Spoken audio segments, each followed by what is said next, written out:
Hey, we are in Daniel chapters 4 through 6 in the New Living Translation. In chapter 4, we find King Nebuchadnezzar having yet another dream. And it's a dream that, again, Daniel is the only one that can interpret it. It's a chance for Daniel to get the king to recognize the one true living God. It's also a chance to get King Nebuchadnezzar to release that pride and to stop sinning. And in fact, God gives Nebuchadnezzar 12 months to get this done, to repent, to change. Unfortunately, it doesn't happen. And then we come into chapter 5 and we find a new king, King Belshazzar.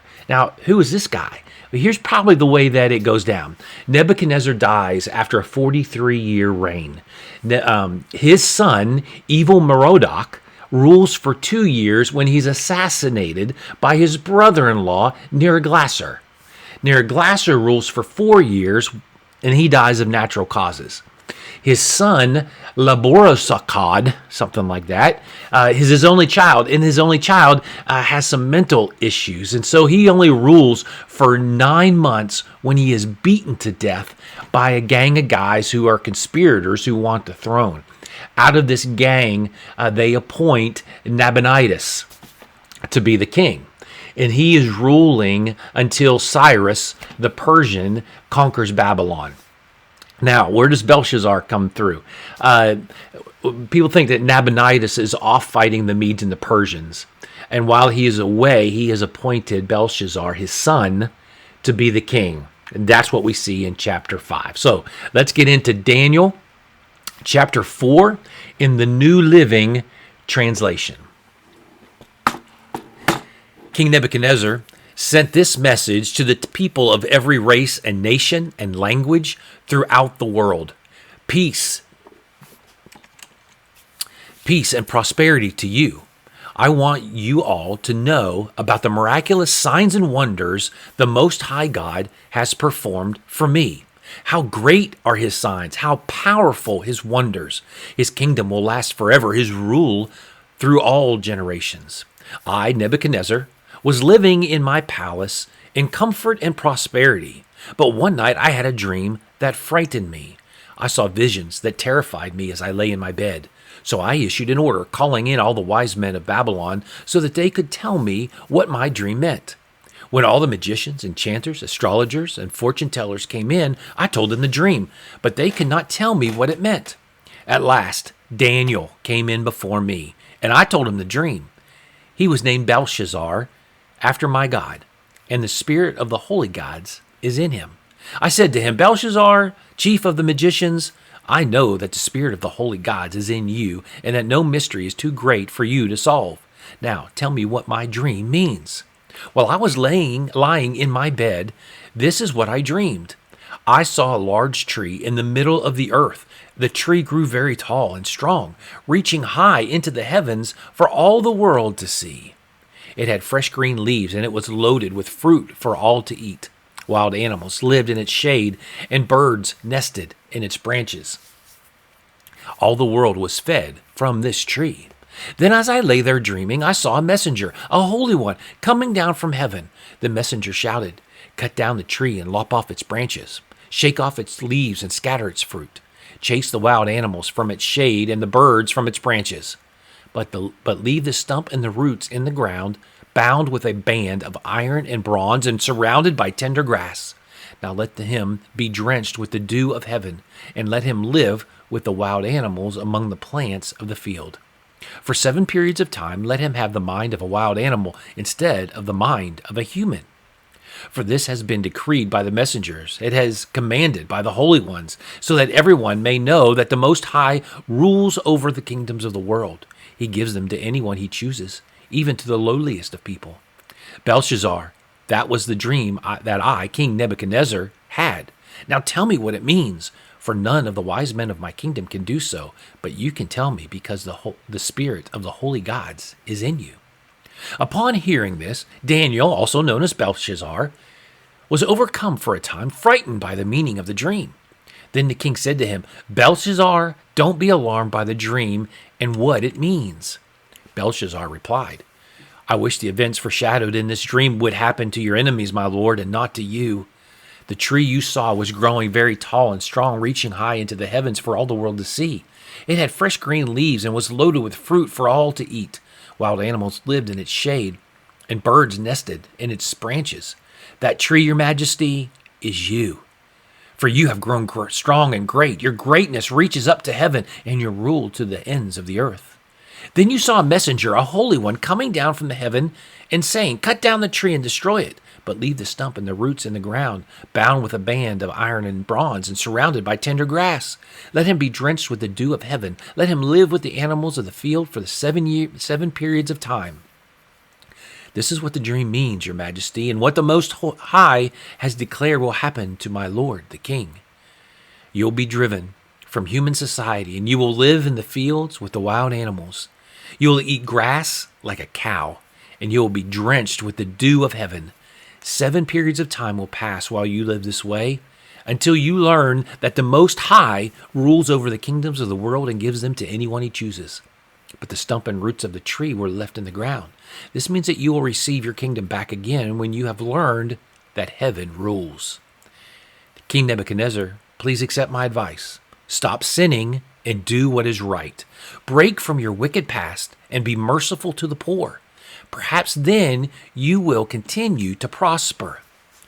But all these things did happen to King Nebuchadnezzar. 12 months later, he was taking a walk on the flat roof of the royal palace in Babylon. And as he looked out across the city, he said, Look at this great city of Babylon. By my own great power, I have built this beautiful city as my royal residence to display my majestic splendor. While these words were still in his mouth, a voice called down from heaven, O King Nebuchadnezzar, this message is for you. You are no longer ruler of this kingdom. You will be driven from human society.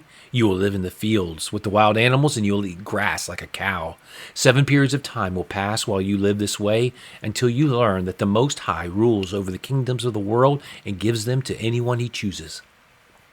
That same hour, the judgment was fulfilled, and Nebuchadnezzar was driven from human society. He ate grass like a cow, and he was drenched with the dew of heaven. He lived this way until his hair was as long as eagle's feathers, and his nails were like birds' claws. After this time had passed, I, Nebuchadnezzar, looked up to heaven. My sanity returned, and I praised and worshipped the Most High, and honored the one who lives forever. His rule is everlasting, and his kingdom is eternal. All the people of the earth are nothing compared to him. He does as he pleases among the angels of heaven and among the people of the earth. No one can stop him or say to him, What do you mean by doing these things? When my sanity returned to me, so did my honor and glory and kingdom. My advisors and nobles sought me out, and I was restored as head of my kingdom, with even greater honor than before. Now I, Nebuchadnezzar, praise and glorify and honor the King of heaven. All his acts are just and true, and he is able to humble the proud. Many years later, King Belshazzar gave a great feast for 1,000 of his nobles, and he drank wine with them. While Belshazzar was drinking the wine, he gave orders to bring in the gold and silver cups that his predecessor, Nebuchadnezzar, had taken from the temple in Jerusalem. He wanted to drink from them with his nobles, his wives, and his concubines. So they brought these gold cups taken from the temple, the house of God in Jerusalem, and the king and his nobles, his wives and his concubines drank from them. While they drank from them, they praised their idols made of gold, silver, bronze, iron, wood, and stone. Suddenly they saw the fingers of a human hand writing on the plaster wall of the king's palace near the lampstand. The king himself saw the hand as it wrote, and his face turned pale with fright. His knees knocked together in fear, and his legs gave way beneath him. The king shouted for the enchanters, astrologers, and fortune tellers to be brought before him. He said to these wise men of Babylon, Whoever can read this writing and tell me what it means will be dressed in purple robes of royal honor and will have a gold chain placed around his neck. He will become the third highest ruler in the kingdom. But when all the king's wise men had come in, none of them could read the writing or tell him what it meant. So the king grew even more alarmed, and his face turned pale. His nobles, too, were shaken. But when the queen mother heard what was happening, she hurried to the banquet hall. She said to Belshazzar, Long live the king. Don't be so pale and frightened. There is a man in your kingdom who has within him the spirit of the holy gods. King Nebuchadnezzar's reign. During Nebuchadnezzar's reign, this man was found to have insight, understanding, and wisdom like that of the gods. Your predecessor, King Nebuchadnezzar, made him chief over all the magicians, enchanters, astrologers, and fortune tellers of Babylon. This man Daniel, whom the king named Belshazzar, has exceptional ability and is filled with divine knowledge and understanding. He can interpret dreams, explain riddles, and solve difficult problems.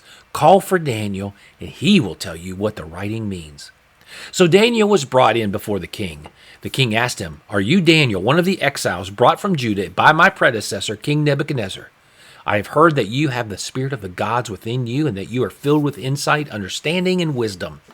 My wise men and enchanters have tried to read the words on the wall and tell me their meaning, but they cannot do it. I am told that you can give interpretations and solve difficult problems. If you can read these words and tell me their meaning, you will be clothed in purple robes of royal honor, and you will have a gold chain placed around your neck. You will become the third highest ruler in the kingdom." Daniel answered the king, "Keep your gifts, or give them to someone else, but I will tell you what the writing means. Your Majesty, the Most High God, gave sovereignty, majesty, glory, and honor to your predecessor, King Nebuchadnezzar. He made him so great that people of all races and nations and languages trembled before him in fear. He killed those he wanted to kill and spared those he wanted to spare. He honored those he wanted to honor, disgraced those he wanted to disgrace. But when his heart and mind were puffed up with arrogance, he was brought down from his royal throne and stripped of his glory. He was driven from human society. He was given the mind of a wild animal, and he lived among the wild donkeys. He ate grass like a cow, and he was drenched with the dew of heaven, until he learned that the Most High God rules over the kingdoms of the world and appoints anyone he desires to rule over them. You are his successor, O Belshazzar, and you knew all this, yet you have not humbled yourself, for you have proudly defied the Lord of heaven, and have had these cups from his temple brought before you. You and your nobles and your wives and concubines have been drinking wine from them while praising gods of silver, gold, bronze, iron, gold, and wood and stone, gods that neither see nor hear nor know anything at all. But you have not honored the God who gives you the breath of life and controls your destiny. So God has sent his hand to write this message. This is the message that was written, Mene, Mene, Tekel, and Parsin. This is what these words mean. Mene means numbered. God has numbered the days of your reign and has brought it to an end. Tekel means weighed. You have been weighed on the balances and you have not measured up. Parsin means divided. Your kingdom has been divided and given to the Medes and Persians. Then, at Belshazzar's command, Daniel was dressed in purple robes. A gold chain was hung around his neck, and he was proclaimed the third highest ruler in the kingdom. That very night, Belshazzar, the Babylonian king, was killed, and Darius the Mede took over the kingdom at the age of 62. Darius the Mede decided to divide the kingdom into 120 provinces, and he appointed a high officer to rule over each province.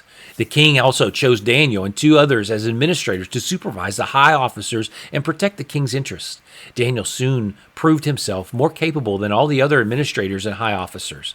Because of Daniel's great ability, the king made plans to place him over the entire empire.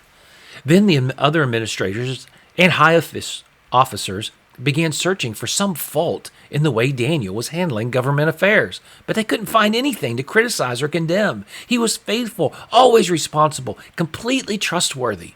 So they concluded, our only chance of finding grounds for accusing Daniel will be in connection with the rules of his religion.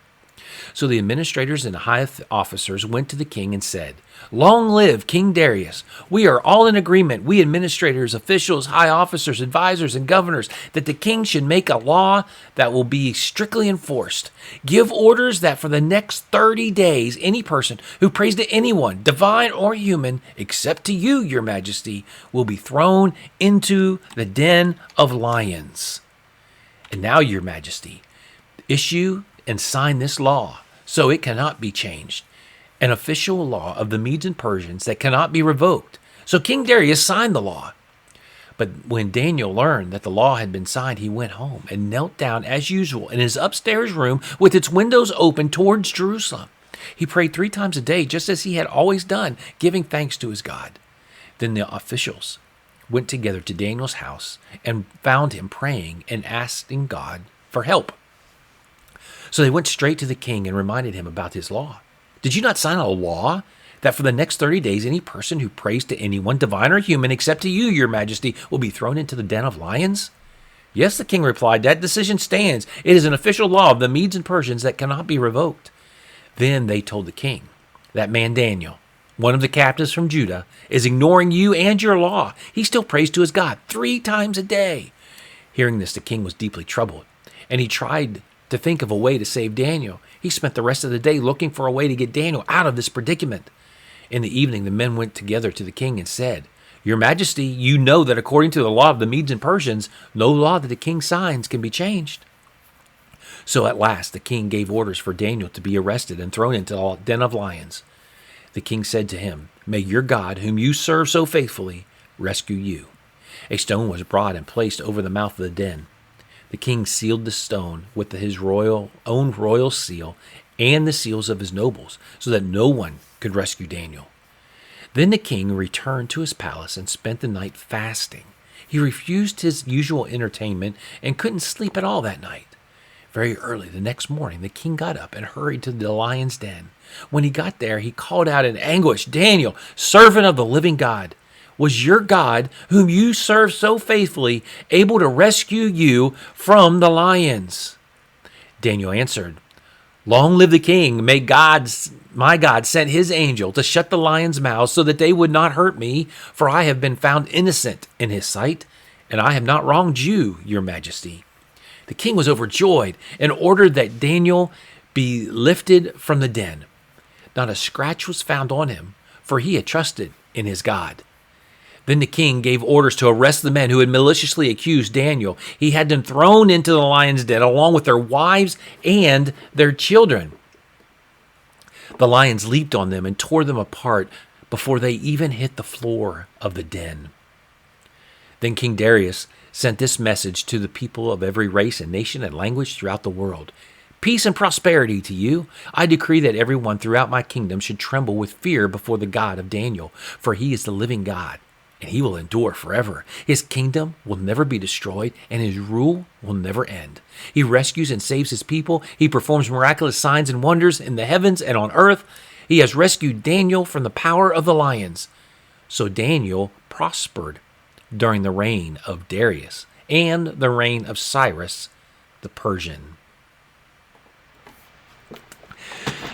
So we got all kinds of things happening in those 3 chapters. The Greek historian Herodotus tells us that the Persian king Cyrus conquers Babylon, and he does this. This is how it happens, and this is so cool. He does it by diverting the flow of the Euphrates River into a nearby swamp. The Euphrates River flowed through the city, and it lowered the water enough to where soldiers could go underneath the wall. Now, consequently, somebody had to have left the gates unlocked, and somebody did just that. And so they go in and they conquer the city. Now here's the gotcha moment. God predicted this would happen. Isaiah chapter 44, Jeremiah 51 says that God opened the gates of the city of Babylon for Cyrus. Now get this. 200 years before it happened. God is good. God's got a plan. He's got a plan for you, and he's got a plan for me. Be faithful. Don't be arrogant and prideful like the kings we just read about. Have a great day. I love you.